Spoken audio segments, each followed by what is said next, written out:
계속해서 우리가 요한복음 강해를 하고 있습니다. 오늘 말씀을 살펴보기 전에 또 드릴 말씀이 있는데요. 우리가 주일날 오셔서 말씀을 들을 때 이것이 지식으로만 멈춰서는 안 됩니다.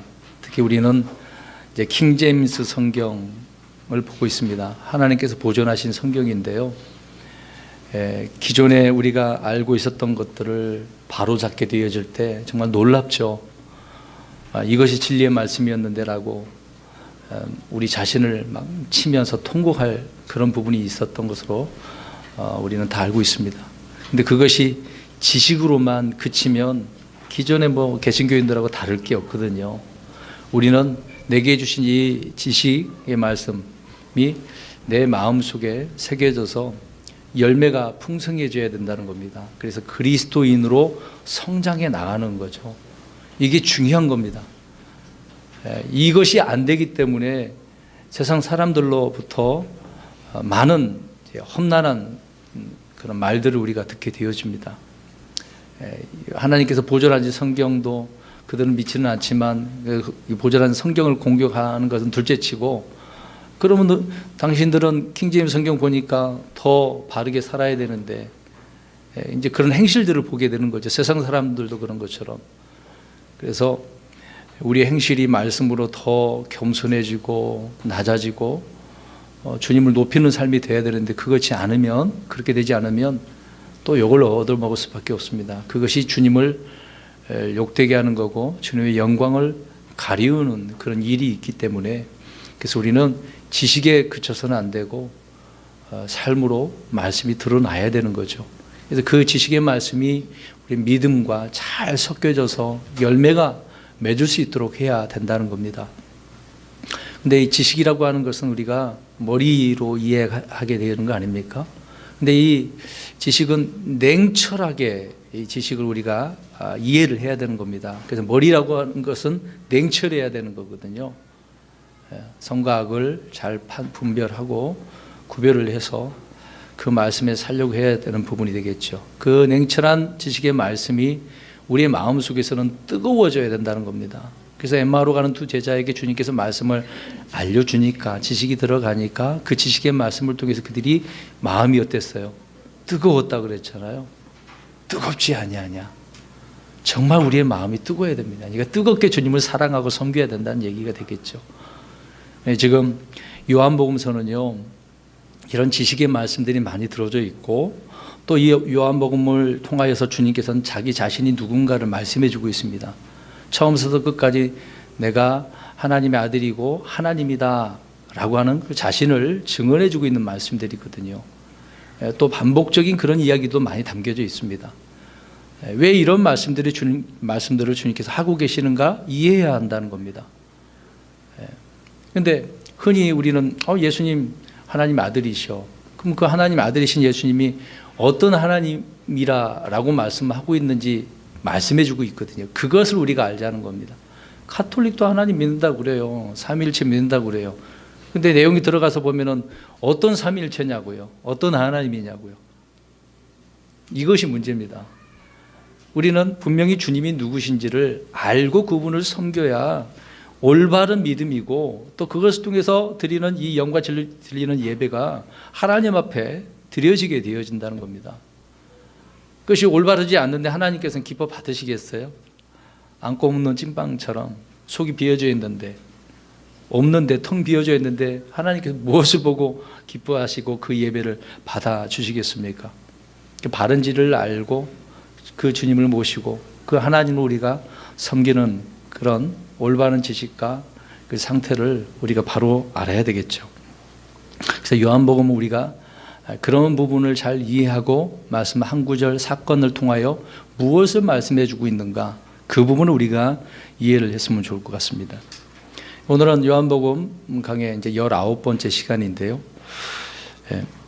오늘 17절 말씀에 나와 있듯이 또 30절에도 나와 있습니다만은, 나는 스스로 할 수 없느니라. 이 스스로 할 수 없다라고 하는 부분을 제목으로 삼아서 말씀을 드리고자 합니다. 주님께서는 안식일에 38년 된 병자를 고쳐주셨죠. 그 내용이 계속 이어지고 있는 겁니다. 이 사건을 통하여 뭔가 말씀해 주고 있는 거죠. 그 후에 안식일에 관련된 율법에 대한 그 논쟁을 저번 시간에 우리 살펴본 대로 안식일 논쟁을 통하여서 안식일에 대한 바른 성경적 그 진리를 가르쳐 주시고 또 곧바로 자신이 누구신지를 이제 오늘 이제 19절부터 이제 마지막 47절까지 쭉 길게 설명을 해주고 계십니다. 그런데 이것은 금방 말씀드린 것처럼 19절과 30절에 이 부분을 나는 스스로 아무것도 스스로 할 수 없다라고 이제 두 번이나 이렇게 말씀해 주고 있습니다. 왜 이런 말씀을 하고 있을까요? 라고 하는 부분이죠.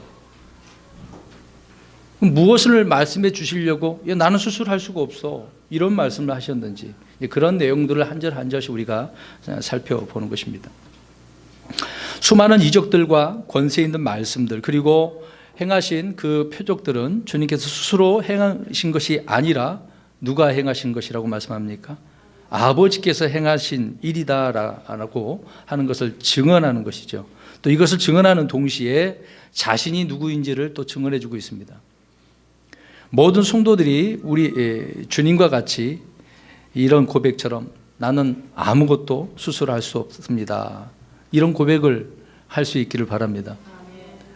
왜 이런 고백을 해야 되는지 우리 살펴보면 우리가 또 알 수 있겠죠. 복음이라고 하는 것이 이제 능력의 길, 복음의 그 능력, 길은, 복된 길은 나는 뭐든지 할 수 있어가 아니라 스스로 나는 할 수 없다라고 하는 부분입니다. 이제 흔히 말하는 기독교 그런 단어를 사용을 하고 있습니다만은 우리 그리스도인들은 나는 할 수 없다라고 하는 이런 고백이 먼저 있어야 되는 것이죠. 그런 주님을 나 자신을 고백하고 주님께서 하실 수 있다라고 선포하며 나아가는 것이겠죠. 우리 스가랴서 4장 6절 가서 한번 볼까요? 어떻게 하나님께서는 스룹바벨에게 그런 말씀을 하셨는지 초반부터 성경 찾아봐서 죄송합니다만은 스가랴서 4장 6절을 보십시오. 사람들은 내가 뭔가 세우면은 다 내가 했다라고 할 거예요. 사사기서도 보면 기도원을 통하여 말씀해 주고 있는데 300명을 뽑기까지 하나님께서는 이유가 있었던 거죠. 모이는 사람 32,000명 되는데 그 사람들이 그들의 힘으로 했다고 한다면 자기들이 했다고 할까 봐. 자, 스가랴서 4장 6절입니다. 시작. 그때 그가 내게 응답하며 말하여 이르되 주께서 스룹바벨에게 하신 말씀이 이러하니라. 이러시되 힘으로 되지 아니하고 능력으로 되지 아니하고 오직 내 영으로 되느니라. 만군의 주가 말하느니라. 힘, 능력, 사람의 그 파워로 마이티라고 하죠. 그렇게 으쌰으쌰 모이면 된다라고 생각하니까요. 그러나 하나님께서는 오직 내 영으로 성령님을 통해서 된다라고 말씀합니다. 그래서 이 진리는 사람으로 오신 하나님의 아들 예수 그리스도에게도 그대로 적용되는 거죠. 우리도 마찬가지입니다. 하나님의 아들들인 우리들에게도 이 말씀이 그대로 적용되어지는 거죠. 내 힘으로 우리의 힘으로는 안 된다라고 하는 부분이죠. 주님은 왜 안식일에 이 일을 이렇게 하셨고 왜 일을 하시는가? 이 부분에 대해서 말씀을 해주고 있는 것입니다. 주님께서 안식일에 일을 하신 그 이유 중 많은 이유가 있는데 가장 핵심적인 그 이유가 오늘 17절에 말씀을 하고 있네요. 17절 보십시오. 그러나 예수님께서 그들에게 응답하시되 내 아버지께서 지금까지 일하시니 나도 일한다 하시며 그들이 물어보니까 유대인들이 물어보니까 이렇게 대답하신 겁니다. 모든 유대인들은 모세 오경을 비롯해서 율법을 통해 하나님은 안식일에 일하시는 분으로 알고 있어요? 일하지 않는 분으로 알고 있어요? 일하지 않는 분으로 알고 있습니다. 주님께서 6일 동안 일하시고 일곱째 날에 복 주시고 쉬셨다라고 하기 때문에 출애굽기 31장에 그렇게 말씀을 하고 있으니 주님은 아무것도 안 하고 계시는 것으로 그렇게 생각하고 있는 거죠. 그런데 오늘 우리가 지금 38년 된 병자를 놓고 보면 이 사건을 통해 이 사람을 고치신 후에 지금 17절 말씀처럼 아버지께서 일하시니 우리 예수님도 지금 일한다라고 말씀을 하고 있습니다. 그러니까 하나님께서 지금 일하신다는 거 안 하신다는 거 하시고 계신다는 거잖아요. 근데 유대인들은 그렇게 생각 안 해서 사람들도 일 아무것도 못하게 만드는 거잖아요. 그래서 이것을 말씀하심으로 안식일에 하나님 아버지께서 일을 하신다고 이렇게 증언해 주고 계시는 것입니다. 왜 이런 말씀을 이렇게 하고 계실까요? 좀만 더 말씀드리면 하나님은 분명히 6일 동안 일하시고 일곱째 날에 복을 주시고 쉬셨습니다. 거룩한 날을 이렇게 삼으셨던 거죠. 안식을 하셨어요. 근데 주님께서는 쉬고 계시지가 않네요. 이사야 40장 28절에 보면은요, 창조자는 기질하지 아니하시고 피곤하지 아니하시며 라고 말씀합니다. 그럼 쉬셨다 그러니까 6일 동안 그렇게 하신 다음에 너무 힘드셨나 보다 이렇게 생각해 버리면 안 되는 거죠. 하나님께서 사람이십니까? 아니잖아요. 근데 사람들이 생각하기를 그렇게 생각하는 겁니다. 예전에 이제 그 신학교 다니면서 그 톰슨 주석 성경이 있었습니다. 앞에 이제 설명이 담겨져 있었는데 이런 부분을 사람들이 오해하니까 이런 이제 단어거든요. 신인 동성 동형론. 그러니까 신과 인간의 이 같은 형태, 같은 성품, 이제 그렇게 생각한다는 거죠. 근데 그런 게 아닌데 사람들이 이렇게 생각하는 부류가 너무도 많다는 겁니다. 자, 그러나 주님의 안식은 이제 그렇게 분명히 쉬신다고 말씀하고 계시는데 에덴 동산에서 주님의 안식은 깨어져 버리고 마는 것입니다. 왜? 아담이 어떻게 했기 때문에요? 죄를 범했기 때문에. 그 죄 때문에 주님께서 뭔가 일하신다는 것이죠. 주님 아담이 번제한 그날부터 다시 일을 하기 시작하신 것입니다. 하나님 안식일이라고 쉬는 것이 아니죠. 언제까지? 십자가에 또 다 이루셨다고 하지만 계시록에서도 마찬가지로 다 이루었다라고 선포하시기까지, 끝에 기록된 말씀을 다 이루시기까지 일하신다는 것을 우리가 알 수 있는 거죠. 그래서 오늘 본문에 그렇게 친히 주님께서 말씀하고 계시는 겁니다. 왜 자꾸 안식일에 일합니까? 내 아버지께서 일하니까 나도 일하는 거야. 아주 간단한 것이죠. 하나님은 계속해서 일하고 계신다라고 하는 부분입니다. 그런 것처럼 그래서 주님도 일하신다는 거죠. 주님은 일을 하시되 또 열심히 일을 하시고 잠시도 쉬지 않고 일하시는 것을 우리는 알 수가 있습니다. 그래서 우리 주님은 아침, 낮, 저녁 구분 없이 일을 하셨어요. 성경 기록에 보면 그렇지 않습니까? 그러니까 너무 피곤해. 그래서 우리 앞에 찾아봤습니다마는 수가 도시에서 어떻게 하시는 거 너무 힘드시니까 우물에서 걸터 앉아 있고 계시는 거잖아요. 또 그 여자를 만나기 위해서. 이사야 9장 7절의 끝부분에 보면 만군의 주의 열심이 이것을 이루리라 되어져 있습니다. 주님의 그 열심이 얼마나 대단하시는지 우리는 알 수 없고 보이지 않으니까 제대로 판단할 수 없지만 주님께서는 보이지 않는 그런 부분 속에서도 이렇게 계속해서 일하고 계신다라고 하는 부분이죠. 그래서 하늘의 왕국은 영원히 견고히 그렇게 세워질 때까지 주님께서는 일하신다라고 하는 부분입니다. 주님은 저와 여러분 안에서 그래서 선한 일을 시작하셨고 그리스도의 그 날까지 그 모든 일들을 또 완수하신 것 아닙니까? 여기서 우리 주님은 내 아버지께서 지금까지 일하시니라고 이렇게 말씀을 하고 계십니다. 그러니까 여기서 자기가 누구라고 이야기해주고 있는 거예요. 자신이 하나님의 아들이라고, 내 아버지라고 그랬으니까 하나님은 나 아버지이시고 자기는 아들이라는 거지 않았습니까? 자, 이런 말을 유대인들에게 하고 또 그들이 들었어요. 그들의 입장에서는 어떻습니까 지금요? 이 말이 어때요? 이 말도 안 되는 소리라고 하는 거잖아요. 유대인들은 평소에 하나님은 우리 아버지라고 그렇게 부르긴 했어도 내 아버지라고 그렇게 하지 않았다는 겁니다. 구약 성도들이 우리 아버지 하나님, 우리 하나님, 우리 아버지, 나의 하나님, 이렇게 불렀지만은 주님은 하나님은 내 아버지라고 하시네요. 그래서 자신이 하나님의 아들이시고 하나님이라는 사실을 선포하고 계신다는 겁니다. 나 아들이고 하나님이야, 그 얘기죠. 예수님이 그냥 하나님의 아들이 아니라 하나님 아버지 하나님의 아들이라고 하는 것입니다. 뭐 그 얘기 같지만 조금씩 단어가 달라요.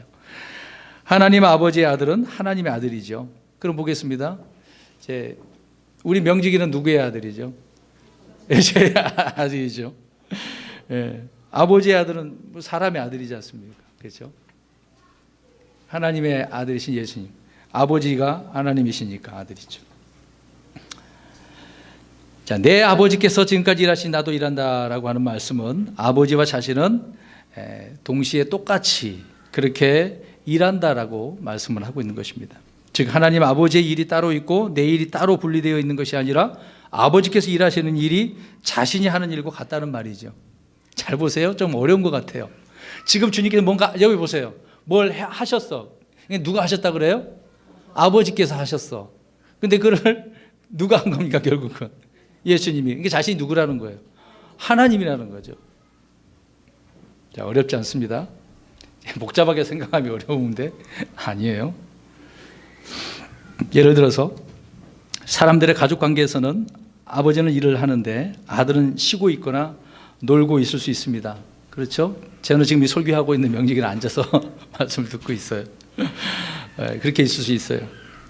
그러나 하나님 아버지와 예수 그리스도는 하나이기 때문에 아버지가 일하면 아들도 어떻게 하고 있는 거예요?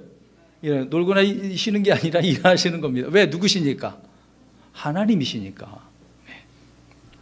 그래서 아버지가 일하시니 나도 일한다라고 하는 말씀은 예수님께서 아버지와 자신의 동등성, 하나다, 일체한다 라는 것을 선포하고 있는 말씀입니다. 그래서 이 말씀은 또한 안식일에 병을 고치신 그 일은 아버지와 함께하는 일이고 아버지께서 하신 일이다라고 하는 그런 의미가 되는 것이죠. 그래서 유대인들은 이 말을 듣고 반발할 수밖에 없었습니다. 도대체 말도 안 되는 소리를 하고 있어. 왜? 예수님을 누구로 안 받아들이니까? 하나님으로. 아들도 안 받아들일 뿐더러 하나님이라는 거 이해가, 아니 저 위 하늘에 계신 하나님이 어떻게 자기가 이 땅에 온 육신으로 있는 사람이 하나님이냐고 하니. 그러니까 이 부분이 이해가 안 되니까, 믿어지지 않으니까 많은 교파들 가운데 부인하고 있는 거죠. 예수님이 육체로 오신 것을 부인하면 뭐라고 그랬습니까? 적그리스도라고 분명히 얘기했어요. 물론 진짜 적그리스도는 또 환난 때 있지만 그런 사람이 적그리스도라고 이야기합니다. 주님을 대적하는 거죠. 네. 자, 18절 말씀이 바로 그 속에 내가 하나님이니까 내가 일을 하는 거야. 아버지께서 하는 것 내가 하나님이야. 이제 그걸 설명하고 있었다라고 하는 부분입니다. 18절입니다. 유대인들이 이런 이유로 더욱더 그물을 죽이려 하니라. 그래서 내 아버지 이거 자기가 하나님이라고 그러니 죽이려고 했다라고 하는 부분이죠. 이런 그분께서 안식일을 어길 뿐만 아니라 그렇게 하나님과 동등하게 말을 하고 있었기 때문에 그렇다는 것입니다. 예수님의 말씀을 들은 유대인들은 예수님이 사실 하나님이라고 이렇게 선포하는 사실을 그냥 듣고서 금방 알아들었어요. 말도 안 되는 소리니. 지금 오늘날 성도들은 이게 무슨 말인가 막 이상할지도 모릅니다. 근데 유대인들은 철저히 알지 않습니까? 요한복음 10장 33절에 나와 있어요. 이런 부분 속에서 너를 돌로 치려 하는 것은 선한 일 때문이 아니다. 물론 예수님께서 선한 일 많이 하셨잖아요. 우리가 돌로 너를 치려고 하는 건 그 때문이 아니야. 뭐라고 그랬냐면 신성모독 때문이야. 그 신성모독이 뭐냐? 곧 사람인 내가 내 자신을 하나님으로 만들기 때문이라. 자기 자신이 누구라고 그랬다고요? 하나님. 그래서 우리가 돌로 너를 치려고 하는 거야. 그 얘기를 하고 있는 겁니다. 그들은 예수님이 하나님이라고 주장하고 선포하고 있다는 사실을 정확히 알아들었습니다마는 믿지 않은 거죠. 사도 바울 역시 이 부분에 대해서 빌립보서 2장 6절에 언급하지 않습니까?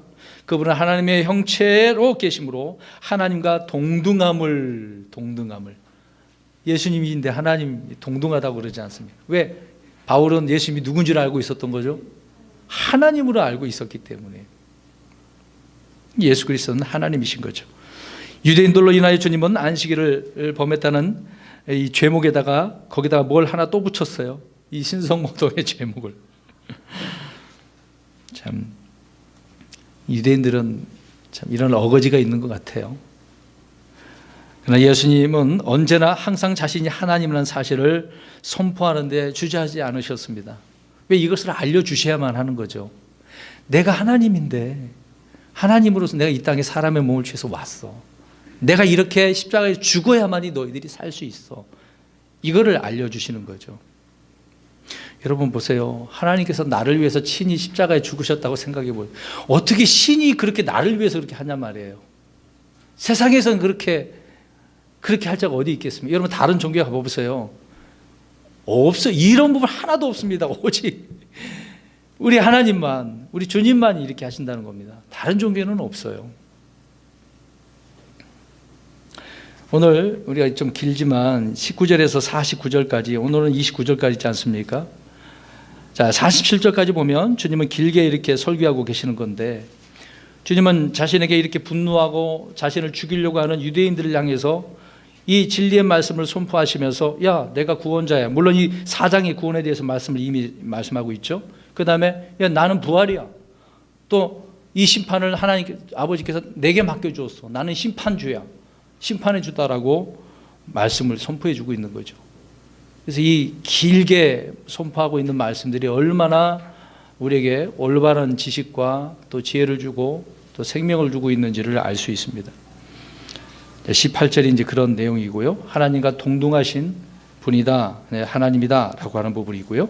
자, 19절입니다. 그때 예수님께서 그들에게 응답하여 이르시되, 진실로 진실로 내가 너에게 이르노니 아들은 자기가 아버지께서 하신 것을 보는 것 외에는 아무것도 스스로 할 수 없느니라. 그분께서 무슨 일들을 하시든지 이것들을 아들도 그와 같이 하느니라. 하나님께서 하신 것도 아들도 어떻게 한대요? 네, 그대로 하시네요. 누구니까? 하나님이시니까. 여러분, 이런 하나님을 알고 복음을 전할 때 얼마나 확신이 넘치겠습니까? 듣는 사람은요, 그 확신에 넘치는 말에 믿을 수밖에 없는 거죠.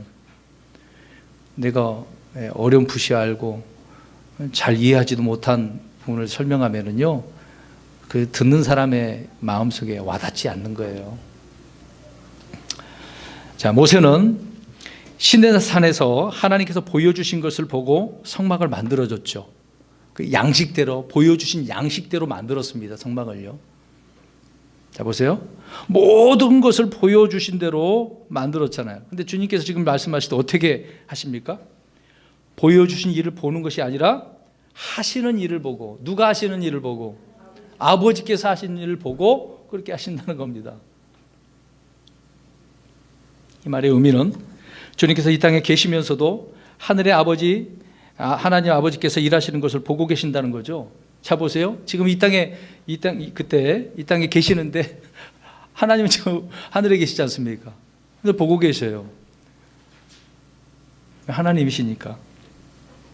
그래서 보는 대로 행하신다라고 말씀을 하고 있는 겁니다. 자신이 사역이 스스로 하는 것이 아니라 하나님 아버지께서 하시는 일을 보고 하는 것인데, 이 말은 주님 자신이 하시는 일이 아버지께서 하시는 것이라고, 내가 하나님이니까 그렇게 말씀하고 있는 것입니다.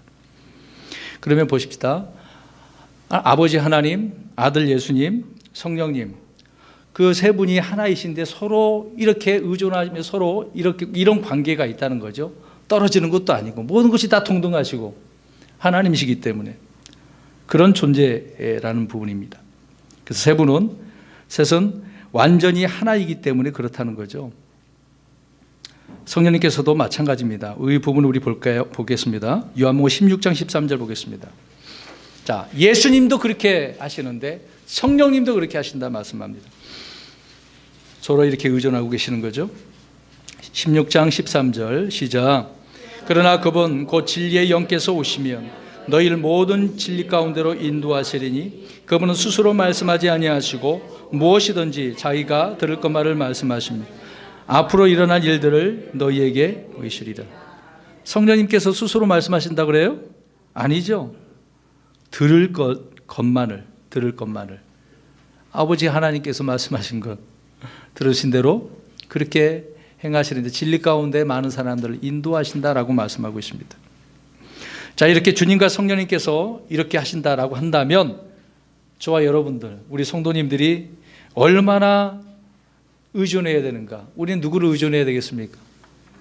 하나님이죠. 주님이시죠.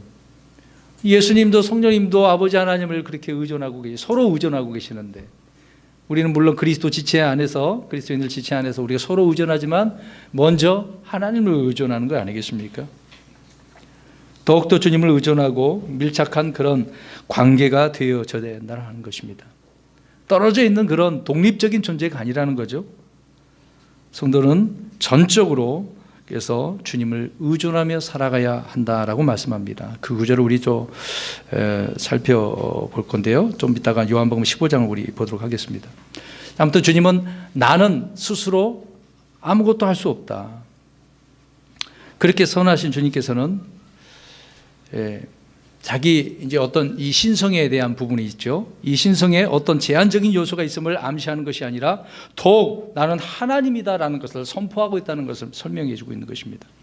자, 그 자체가 아버지의 일이고 내가 하나님이기 때문에 이제 그런 말씀하고 있는 거죠.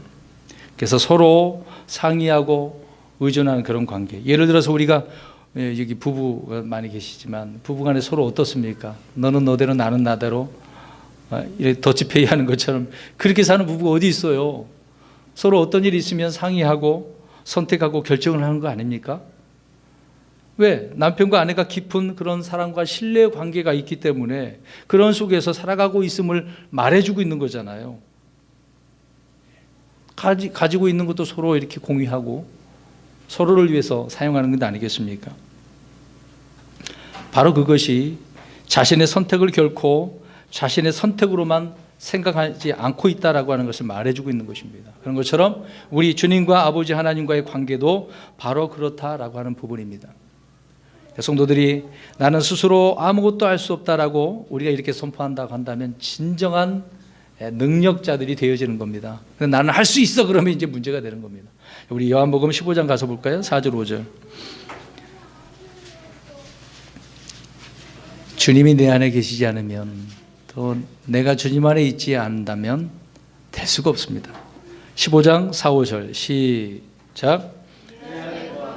나도 너희 안에 거하리라. 가지가 포도나무 안에 거하지 아니하면 스스로 열매를 맺을 수 없는 것 같이 너희도 내 안에 거하지 아니하면 더 이상 열매를 맺을 수 없느니라. 나는 포도나무여 너희는 가지니라. 사람이 내 안에 거하고 내가 그 안에 거하면 바로 그 사람은 많은 열매를 맺나니 나 없이는 너희가 아무것도 할 수 없는. 누구 없이는? 예수님 없이는 안 되는 거예요. 아무것도 할 수 없대잖아요. 뭔가 그러면 됐어. 주님이 아니고 내가 하다가 보면은 뭘 했어 그러면 사람들은 대부분 내가 했다 그러잖아요. 내가 성도 여러분, 우리의 의지가 주님의 의지에 굴복해서 하나가 되어지는 거죠. 또 우리의 지성이 주님의 지혜로 충만해져서 또 주님과 하나가 되어지는 거고, 또 주님의 기쁨이 나의 기쁨이 되고 주님으로부터 받은 모든 것이 나의 것이 된다고 한다면 나는 아무것도 할 수 없지만 주님께서 나를 강하게 하시고 능력 있게 하시고 되게 하시는 것 아니겠습니까? 그래서 바울은 빌립보서 4장 13절에 그렇게 말씀하고 있는 거예요. 모든 것을 할 수 있게 하는 것이 바로 주님 때문이다. 그런데 지금 현대에 들어와서 현대 기독교라고 표현할 수 있겠죠. 이 기독교의 이제 복음 메시지 중에 보면은 나는 스스로 무엇을 할 수 있다라고 강조를 합니다. 그래서 우리가 복음 노래도 불러보면 그런 것이 많이 불렀을 겁니다. 지금은 이제 많이 안 부르지만 할 수 있다 하시니는 나의 주 나의 하나님이라고 얘기하잖아요. 누가 할 수 있게 하는 거라고요? 근데 그것을 잘못 생각을 해서 내가 하는 것처럼 생각하고 있단 말입니다. 저도 많이 불렀어요. 물론 가사 내용은 그렇지 않고 있는데 그것을 잘못 생각을 하고 내가 할 수 있다라고 해버리니 문제가 생기는 거죠. 그러다가 그럼 너는 할 수 있어. 이제 자존감을 세워주는 겁니다. 물론 자존감 세워주는 거 중요하죠. 근데 그 자존감이 어떤 자존감이냐고요. 오늘 음악 우리가 읽은 것처럼 주님을 통해서 자존감을 얻는다고 한다면 얼마나 좋겠습니까? 근데 주님을 배제하고 너 할 수 있어 그래 버리면 이게 큰 문제가 되는 거죠. 주님 없어도 된다는 이야기 아닙니까? 여러분 삶 가운데 주님 없이 살아보셨습니까? 그러면 어떻게 될까요? 주님 없이 살면 어떻게 됩니까? 잘 사는 게 아니에요. 힘들고 더 고통스러운 거죠. 여러분 마가복음 9장 23절 보십시오. 9장 23절 보십시오. 자, 옛날 성경에는요 뭐라고 하게 되어 있습니까? 할 수 있거든 이 말이 무슨 말이냐? 믿는 자에게는 능치 못함이 없느니라고 되어 있습니다. 그런데 우리 킹제임스 성경에는 뭐라고 하는지 마가복음 9장 23절 보세요. 자, 여기서 할 수 있거든이라고 그랬는데 마가복음 9장 23절에 시작.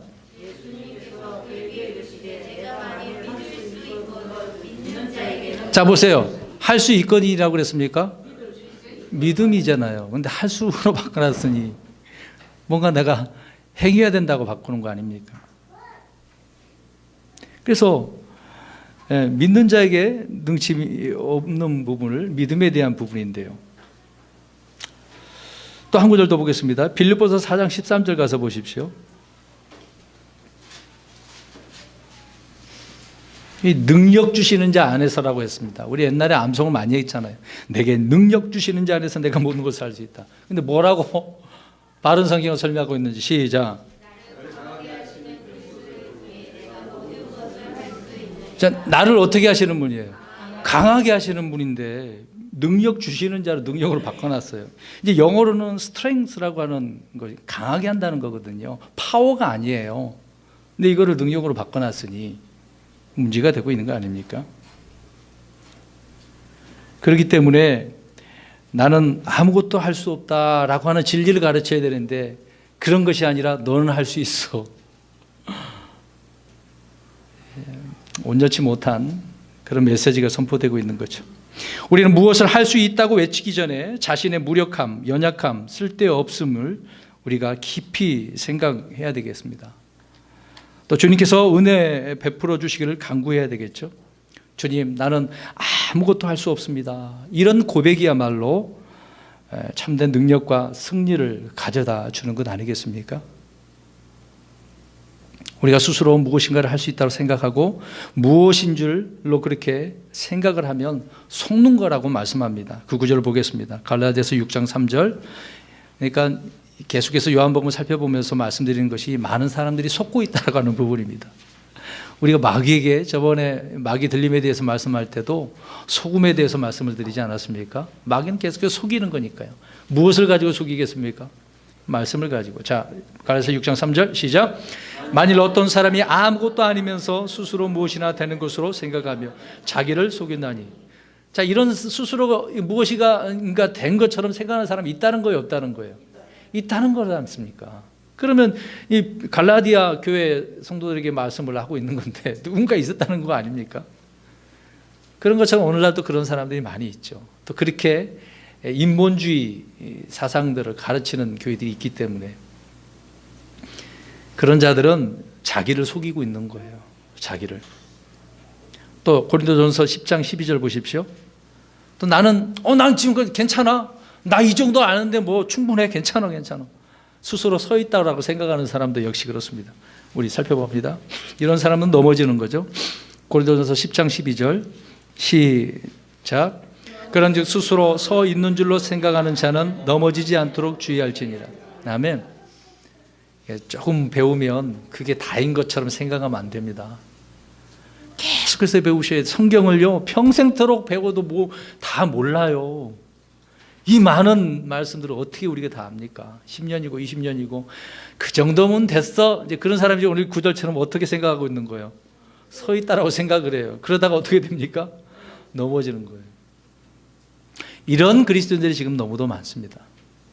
그러니까 우리 교회는 특히 맨 성경 공부만 해가지고 주보에다가도 문답식으로 성경 읽고 답하라 그러고 암송하라 그러고 몇 년 전서부터는 계속 성경 읽으라 그러고 도대체 이 평택 진리침례교회는 뭐 하는 교회야? 맨날 성경만 갖고 이야기한다고 그럴지는 모르겠습니다만은 왜? 늘 우리는 스스로 서 있는 것으로 생각하는 것이 아니고 겸손히 배워야 되고 알아야 되고 또 그렇게 살아야 되기 때문에 주님께서 내게로 와서 어떻게 하라고 그랬습니까? 배우라 그랬는데 왜 안 배워? 나 이거면 됐어. 그런 사람들이 많다니까요. 그러면 안 되는데 그건 교만한 거죠. 겸손해야 됩니다. 여러분 자신이 스스로 아무것도 할 수 없다는 그런 사실을 자각하고 고백하는 사람은 전적으로 주님만을 의지하고 신뢰하기 때문에 그래서 말씀드린 대로 그 사람의 모든 일은 주님의 강함과 능력이 드러날 수밖에 없어요. 이번 한 주간 동안에도 이런 주님을 경험하고 사는 저 여러분 되기를 바랍니다. 저와 여러분의 개인 사업이든 간에 결혼 생활이든 간에 또 교회 생활 무슨 일에서든지 우리는 스스로 나는 할 수 없습니다. 주님을 통해서 합니다. 그런 고백이 돼야 되겠죠. 그 말씀이었고요. 20절, 21절입니다. 두 절을 봅니다. 오늘 본문의 5장 20, 21절. 아버지께서 아들을 사랑하사 자기가 하는 모든 것을 그에게 보이시고 또 이것들보다 더 큰 일들 그에게 보이사 너희를 놀라게 하시리니 아버지께서 죽은 자들을 일으키사 그들을 살리는 것 같이 아들도 자기가 원하는 자들을 살리느니라. 아멘. 아까 이제 17절, 19절에서부터 47절까지 주님이 자기 자신에 대해서 설명을 합니다. 지금 여기서는 부활에 대한 이야기를 하고 있는 겁니다. 나는 부활의 주야, 부활이 하나님이야 라고 설명합니다. 그분을 설명드리겠습니다. 자, 예수님이 하나님의 아들이고 또 하나님이라는 증거를 보여줄 수 있는 것이 여러 가지가 있겠습니다만은 그 증거 중에 하나가 죽은 사람을 어떻게 하는 겁니까? 살리는 거다라고 하는 부분입니다. 여러분, 부활의 능력은 오직 하나님의 권능 아닙니까? 하나님께서 그 권능이 있기 때문에 살리는 거잖아요. 어느 누구도 죽은 자를 일으킬 수 있어요, 없어요? 없어요. 누구만? 오직 하나님만 할 수 있는 겁니다. 예수님께서 죽은 자들을 일으키신다라고 한다면 우리는 그 예수님이 누구라는 사실을 알게 되는 거죠. 그러면 하나님이라는 사실이죠. 그래서 지금 그들에게 알려주는 겁니다. 여러 가지 사건을 통해서 지금 이 38년 된 병자를 통해서 나는 부활의 주야. 이 병 고치는 거 그건 아무것도 아니야. 죽은 자도 살리는 거야. 이런 주님을 믿습니까? 그래서 우리가 아까 찬송 부르는 게 무덤에 머물러 이 초성 불렀지 않습니까? 헛되이 봉하는 사람. 헛되이 그렇게 사람들은 다 해놨습니다마는 부활 안 할 줄 알고 그랬는데 어떻게 됐어요? 주님이 부활하셨잖아요. 하나님의 권능 아닙니까? 여러분, 하나님 아버지가 죽은 자들을 일으키시는 분이신데 예수 그리스도께서 죽은 자를 일으키신다면 분명히 예수님은 하나님이신 거죠. 하나님과 아버지 하나님과 동등한 분임을 스스로가 이렇게 증언해주고 있다는 것입니다.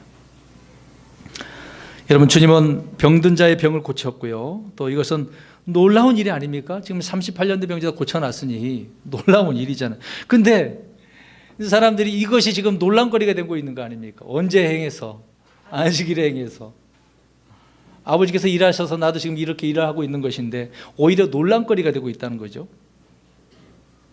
그래서 병자를 고친 일로만으로도 메시아로 그래서 그들은 인정할 수 없는 겁니다. 하나님, 그들이 안 믿으니까. 그래서 주님께서 자신 누군가 이렇게 설명하고 계시는 거죠. 내가 진정한 메시아인데 하나님으로서 이런 일을 하고 있다. 이제 그걸 말씀하고 있는 겁니다. 그래서 죽은 자를 일으킨다면 이는 누구도 부인하거나 반박할 수 없는 하나님의 권능이기 때문에 나는 부활의 주다. 그 말씀을 이렇게 선언하고 있는 것이고 공개적으로 선포하고 있는 거죠. 예수님은 죽은 자를 살리시는 하나님입니다. 자, 고린도전서 가볼까요?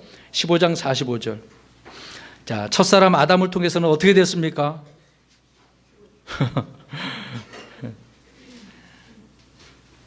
우리는 또 죽었죠. 살려주시는 분이 마지막 아담이신 예수님이죠. 15장 45절 시작. 그러므로 기록된 바 첫사람 아담은 살아있는 혼이 되었더라 함과 같이 마지막 아담은 살려주는 영이 되셨느니라. 아담을 만드셨을 때 이제 코에다가 숨을 탁 불어넣으니까 살아있는 혼이 되었잖아요. 그러나 또 죽게 되어지는 부분이 있죠. 그러나 우리 주님은 살려주는 영이 되셨다라고 이야기하고 있습니다. 왜? 주님은 생명이시고 무엇이기 때문에? 부활하시기 때문에. 그래서 그러므로 누구든지 그 주님을 믿기만 하면 무덤에 있는 자가 어떻게 됩니까? 네, 다시 일어나는 거죠. 일으킴을 받는 것입니다. 주님이 원하는 자들이라고 하는 것은 누구를 말하는 걸까요? 바로 이러한 사실들을 믿는 자들입니다. 그 말씀에 순종하는 자들입니다. 이미 오래전에 창세전에 예정한 그런 칼빈주 교리가 아니라 그 주님을 믿는 사람들이 일어나는 겁니다. 그래서 저와 여러분이 이런 사실로 인하여 이 부활의 권능을 잊게 된 것입니다. 믿으십니까? 네. 지금 살아있으니까 나 아직 안 죽었으니까 부활의 권능 없어요가 아니라 죽어도 다시 일어나시는 거고 살아있다고 한다면 살아서 쉬고해서 변화됨으로 올라가는 거죠. 얼마나 감사하고 기쁜 일입니까? 이런 부활의 주님을 여기 계신 분은 다 만나셨죠? 아멘 안 하신 분들은 아직 경험하지 못하셨습니까? 안 믿어지십니까? 그러면 부활이 없는 거죠.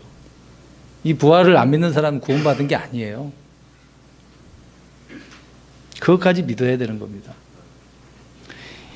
오늘 본문의 5장 22절 그 다음에 보겠습니다. 이번에는 무엇에 대해서 설명하는지 보겠습니다.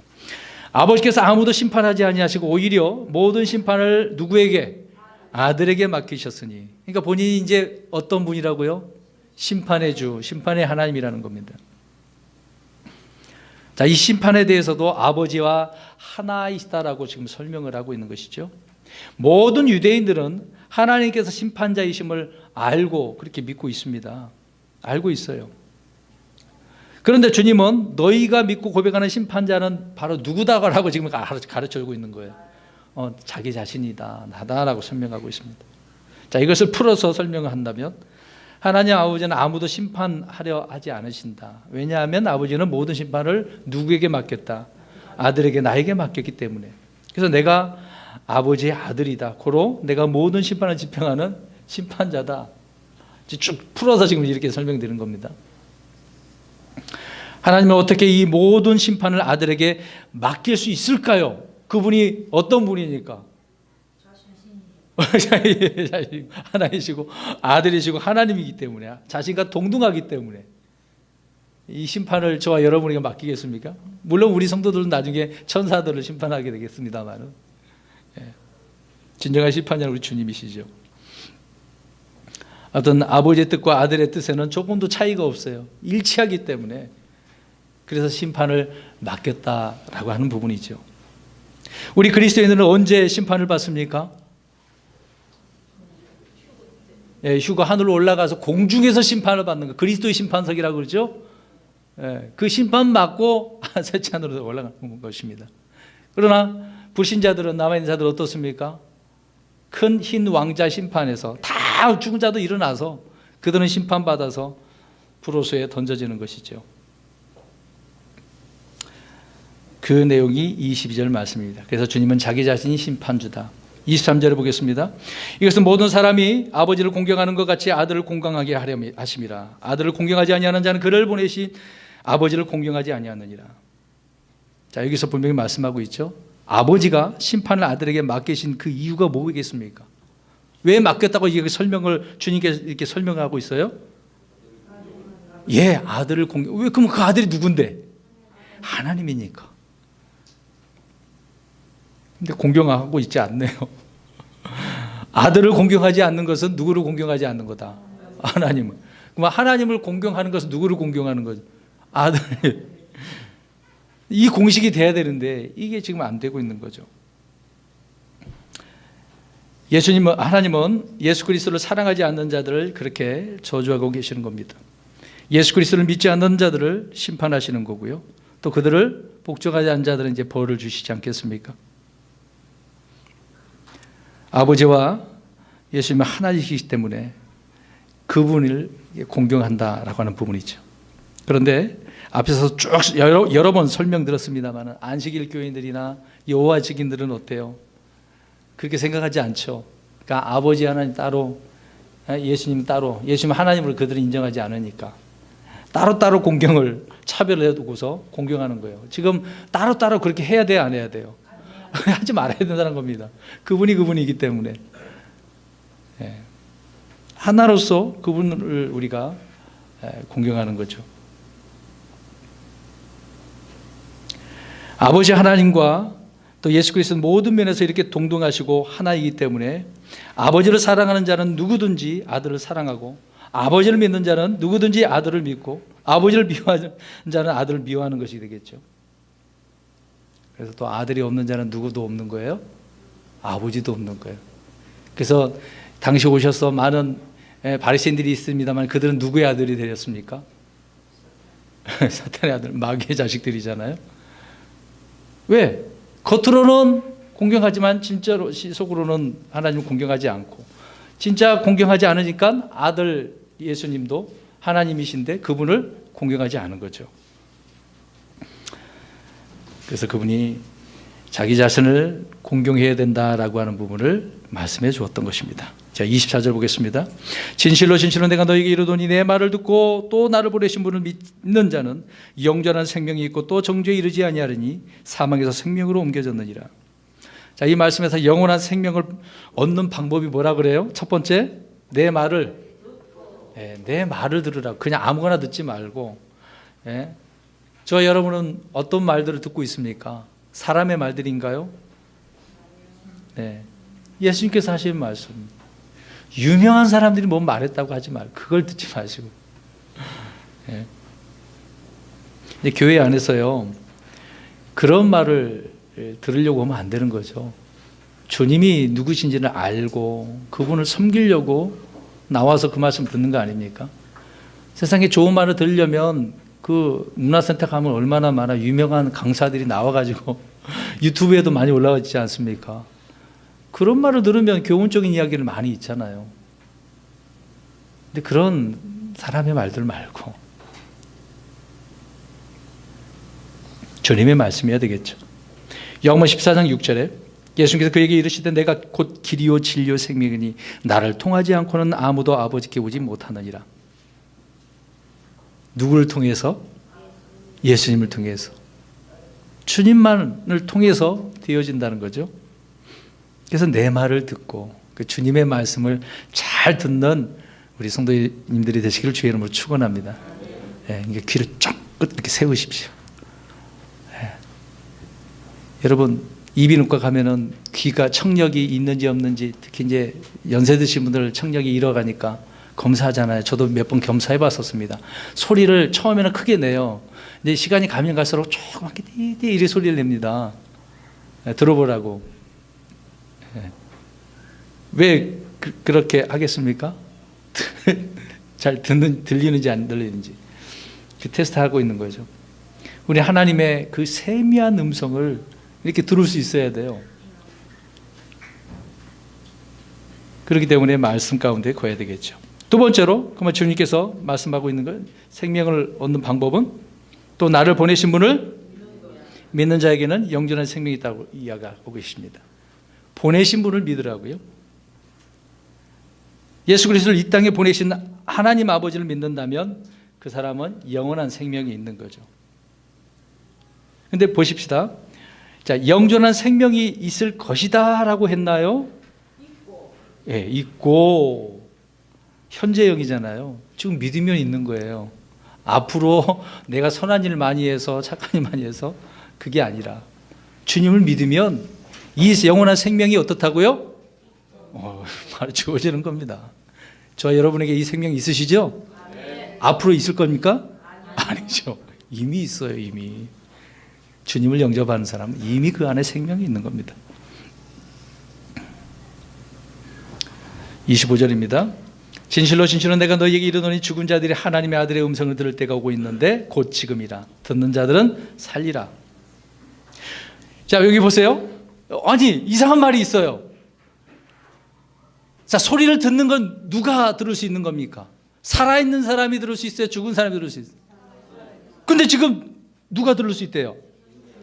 이게 무슨 말이에요, 이거? 죽은 자들이 들을 수 있다는데? 아니, 죽은 자들이 어떻게 음성을 들을 수 있어요? 아니, 부활해야 듣나고요? 그 전에는, 부활하기 전에는 못 들어요? 죽은 자들은 사람들의 음성을 들을 수 없지만, 자, 보세요. 죽은 자들은 사람의 음성을 들을 수 없지만, 누구의 음성을 들을 수 있을까요? 하나님의 음성을. 자, 그러면 예를 들어서 성경에 있는 거 설명해야 되니까. 자, 복음서에 보면은 예수님께서 몇 번이나 죽은 사람을 살려주셨어요? 몇 번? 뭐 몇 번인지도 모르세요. 3번이잖아요. 지금 물어봐야지. 그래. 대답은 못 하시니까. 자, 누구를? 나사로는 딱 빨리 기억해. 또 그 다음에. 회당장 지리자의 그 딸. 그 다음에. 나인도시의 과부 아들 상해를 메고 나가는데 살려줬잖아요. 이거 빨리빨리 대답 못하고 있으면 어떡해요.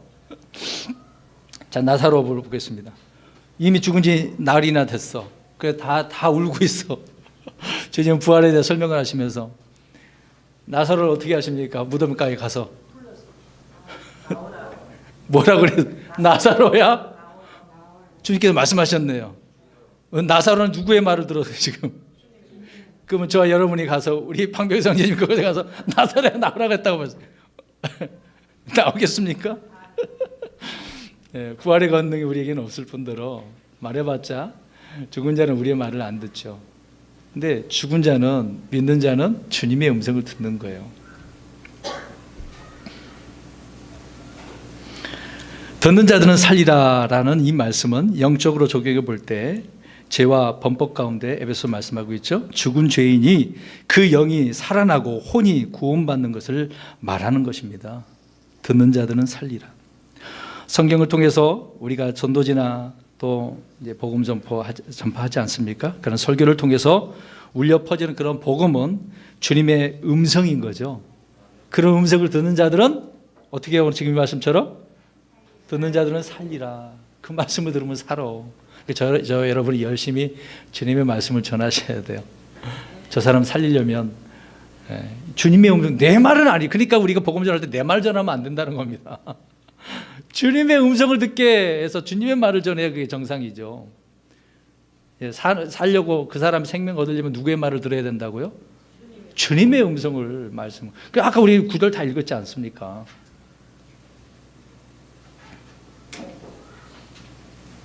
그래서 그 음성을 듣는 사람들은 즉시 산 거예요. 살아나는 겁니다. 저희 여러분이 즉시 이렇게 살아난 줄로 믿습니다. 이 생명을 가지고 있는 거예요. 이 생명이 얼마나 넘쳐요. 영원한 생명이 있는데. 26절입니다. 아버지께서 자기 속에 생명이 있는 것 같이 아들에게도 주사 그 속에 생명이 있게 하셨고. 자, 하나님 안에는 무엇이 있습니까? 생명이 있네요. 주님 자신이 무엇이기 때문에? 생명이기 때문에. 모든 생명은 생명이신 하나님으로부터만 나오는 거죠. 하나님은 이 생명을 자신의 피조물들에게 나누어 주시고 있는 것입니다. 하나님 없이는 생명이 없고 또 하나님으로부터 나지 않은 생명은 없기 때문에 그러는 거죠. 여기서 바로 아버지 아들이 이 생명에서도 하나이다라고 지금 설명하고 있는 거잖아요. 주님은 이렇게 유대인들에게 하나하나씩 나는 이러한 자야, 나는 하나님이야 이렇게 설명하고 계신 것입니다. 그 다음에 27절입니다. 또 그가 사람의 아들이므로 그에게 또한 심판을 집행할 권위를 주셨느니라. 심판을 집행할 권위를 받으셨네요. 이 구절에서 우리는 예수 그리스도께서 하나님 아버지와 마찬가지로 심판을 집행할 권위를 지녔음을 우리가 알 수 있습니다. 자, 예를 들어서 사람의 아들이란 의미는 사람으로 오신 분이란 뜻이죠. 사람의 아들이므로 사람이시듯이 하나님의 아들은 하나님이다, 그 얘기죠. 사람의 아들로 오신 주님은 사람들에게 멸시를 받고 배척을 받으셨지만 실상은 무엇을 가지고 있는 권위가 있다고요? 심판을 집행할 권위가 있다. 주님은 자신 누구신지에 대해서 이렇게 계속해서 증언하고 계시는데 핵심은 아버지와 나는 뭐다? 하나다. 하나님이다. 그 얘기하고 있는 거죠. 그 말씀이 지금 27절 그 말씀입니다. 자, 28절입니다. 2절 남았습니다. 이 말에 놀라지 말라. 지금 이런 말을 하니까 유대인들이 어떻게 하는 상태입니까? 놀랄 수밖에 없죠. 안 믿어지는 사람들에게 놀라울 수밖에 없어요. 무덤 속에 있는 모든 자들이 그의 음성을 듣고 나올 때가 오고 있나니. 주님의 음성을 듣는 대상이 무덤 속에 있는 모든 자들이라고 지금 이야기하고 있는 거죠. 그래서 이 말씀은 그래서 흰 왕자 심판 때를 이야기합니다. 우리 그리스도인들은 언제 주님의 음성을 듣고 올라가나요? 휴거에.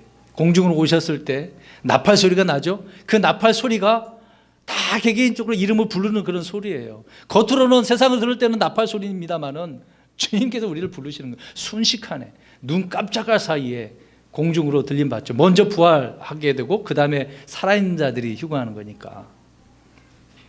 그러나 구원받지 못한 채 죽었던 죄인들은 모두 이제 큰 흰 왕자 심판 때 부활해가지고 자신들의 행위대로 심판을 받아서 불호수에 던져지게 되어지는 거죠. 그 말씀이 이제 계시록 20장 11절에서 12절 말씀하고 있는 것입니다. 우리 주님의 심판대에 대해서 이렇게 말씀하시며 이 말에 어떻게 하지 말라? 놀라지 말라. 네. 안 믿어진 사람들에게는 놀랄 수밖에 없습니다. 충격적인 거죠. 흔히 사람들을 말합니다. 주님은 사랑이 있는 분인데, 그래서 어느 교판에서는 지옥이 없어 그렇게 만들어 놓고, 근데 나중에 이제 그때 가서 딱 가보니까 어떻게 됐습니까? 성경에 지옥이야. 그 사람은 어떻게 되겠습니까? 오늘 이 말씀대로 지금 어떻게 될까요? 놀랄 수밖에 없어요. 이제 교통스러움 들어가는 것이지만 분명히 없다고 그랬는데 이게 도대체 어떻게 된 일일까요? 잘못 알고 잘못 믿으니까 참 안타까운 일이 되는 것이죠. 우리는 그들을 비판할 필요는 없습니다만은 우리 자신을 그런 곳에서 면하게 하시고 영원한 생명 있게 해주신 그 주님을 찬양해야 될 줄은 믿습니다. 자, 29절입니다. 선을 행한 자들은 생명의 부활로, 악을 행한 자들은 정죄의 부활로 나오리라. 결국 그 다음 구절에 이렇게 설명하고 놀랄 수밖에 없어요. 자, 부활의 종류가 나와 있는데 몇 종류입니까? 부활의 종류 두 가지네요. 생명의 부활과 정죄의 부활입니다. 우리 그리스도인은 무슨 부활로 일어나는 거죠? 생명의 부활. 불신자들은 정죄의 부활이 되겠죠. 자, 생명의 부활은 첫째, 예수 그리스도 십자가에서 이제 죽으셨을 때 죽은 자들이 일어난 사건이 있었죠. 역사적으로 그런 일어났습니다. 이미 한 번 있었던 거예요. 두 번째로는 예수님께서 공중으로 재림하실 때 저와 여러분 또 믿는 자들이 현재 믿고 죽은 자들이 되겠죠. 세 번째로는 대환란 기간 동안에 지금 계시록 강의를 하고 있는데요. 그때 끝까지 믿음을 지킨 사람들, 남은 자들, 이긴 자들, 그들이 또 순교했을 때 죽고 있었지만 이게 환란 가운데 부활하게 되어집니다. 그러니까 이제 생명의 부활로 그들도 일어나게 되겠죠. 또 그 다음에 천년 왕국 기간에 구원받을 자들이 또 있습니다. 이상한 천년 왕국에 무슨 구원받을 자들이 있다고 그래요? 자, 환란 기간은요, 물론 주님의 왕국 복음을 믿어야 되겠습니다만은 어떻게든 또 이방 사람들이 있을 거 아닙니까? 도망 다녀야 되잖아요. 그 환란을 피해서 살아야 되니까. 그래야만이 천년왕국에 들어가는 거거든요. 근데 천년왕국에 들어가서도 그들이 주님을 섬기겠지만 이제 나중에 천년왕국 이제 천년이 끝나면 뒤에 마귀가 풀려나서 사람들이 어떻게 합니까? 또 주님을 대적하려고 일어나자니까 속에 있던 그런 악한 것들이 또 드러나죠. 그 내용에 보면 일찍 죽은 자도 있고 천년 동안 사는 자도 있겠습니다만은 그때에도 주님을 믿어야 되는 것입니다. 그들이 행위에 따라 그래서 심판을 받게 되어지고, 그래서 흰 왕자 심판이 그 다음에 또 있는 겁니다. 그 전에 있는 게 아니라. 자, 이렇게 네 번에 걸쳐서 생명의 부활이 있는데 이것을 가리켜 첫째 부활이다라고 말을 하고 있는 것입니다. 그래서 주님께서 믿는 자들은 생명의 부활로 그렇게 말씀을 하고 있는 거겠죠. 자, 믿는 자들은 생명의 부활로, 그러나 주님 믿지 않는 자들은 정죄의 부활로. 계시록 11장 18절에 보면 보상에 대한 장면이 있습니다. 우리 한번 볼까요? 마지막 구절입니다. 이제